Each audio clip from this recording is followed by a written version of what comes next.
Hey y'all, so I'm in Georgia now. As I mentioned, I would be at my aunt and uncle's house. And I just got to see my nephew for the first time ever. He's so adorable. So today I've decided that I'm going to read from my favorite book of all time, To Kill a Mockingbird by Harper Lee.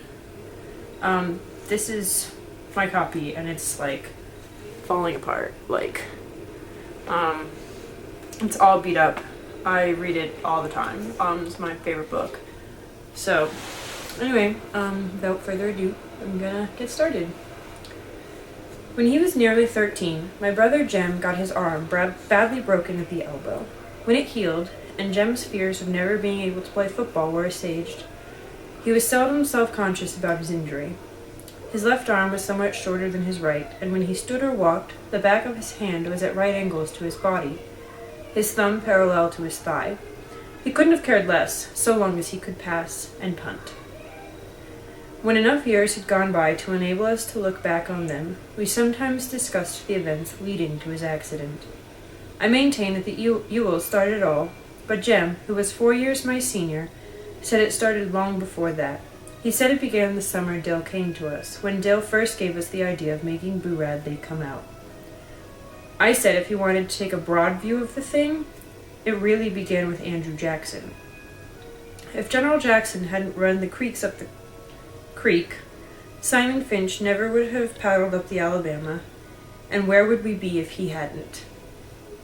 We were far too old to settle the argument with a fistfight, so we consulted Atticus. Our father said that we were both right. Being Southerners, it was a source of shame to some members of the family that we had no recorded ancestors on either side of the Battle of Hastings. All we had was Simon Finch, a fur-trapping apothecary, from Cornwall, whose piety was exceeded only by his stinginess. In England, Simon was irritated by the persecution of those who called themselves Methodists at the hands of their more liberal brethren.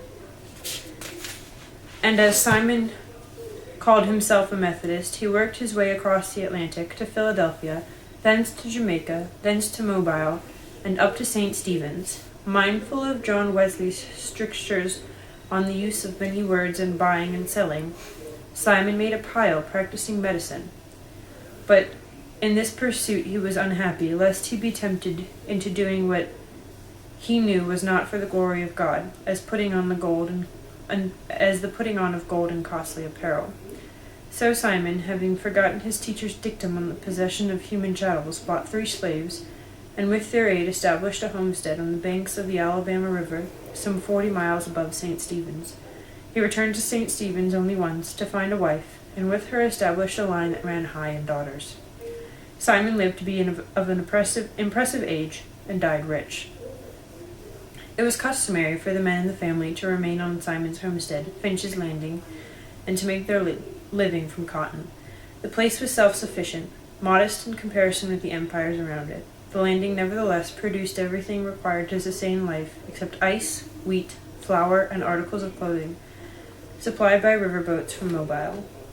Simon would have regarded with impotent fury the disturbance between the North and the South, as it left his descendants stripped of everything but their land, yet the tradition of living on that land remained unbroken until well into the 20th century, when my father, Atticus Finch, went to Montgomery to read law, and his younger brother went to Boston to study medicine. Their sister Alexandra was the Finch who remained at the Landing. She married a taciturn man who spent most of his time lying in a hammock by the river, wondering if his trot lines were full. When my father was admitted to the bar, he returned to Macomb and began his practice. Macomb, some 20 miles east of Finch's Landing, was the county seat of Macomb County. Atticus's office was in the courthouse, contained little more than a hat rack, a spittoon, a checkerboard, and an unsullied code of Alabama. His first 2 clients were the last 2 persons hanged in Macomb County Jail. Atticus had urged them to accept the state's generosity in allowing them to plead guilty to second-degree murder and escape with their lives, but they were Haverfords, and in Macomb County, a name synonymous with jackass. The Haverfords had dispatched Maycomb's leading blacksmith in a misunderstanding arising from the alleged wrongful detention of a mare, were imprudent enough to do it in the presence of 3 witnesses, and insisted that the son of a bitch had it coming to him was a good enough defense for anybody.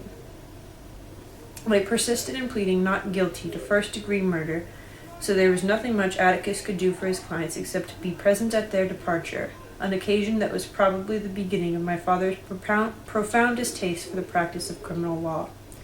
Hey y'all, so that's the first part of the first chapter. Like I said, this is one of my favorite books of all time. Well, not one of, it is my favorite book of all time. A lot of people end up having to read it for like summer reading in public school in America. And that's the first time I read it, but I read it all the time now. So I'll put a link in the description for my Tumblr. If you have any questions, comments, book recommendations, leave them in comments below. And I'll see you on Monday. Have a good weekend.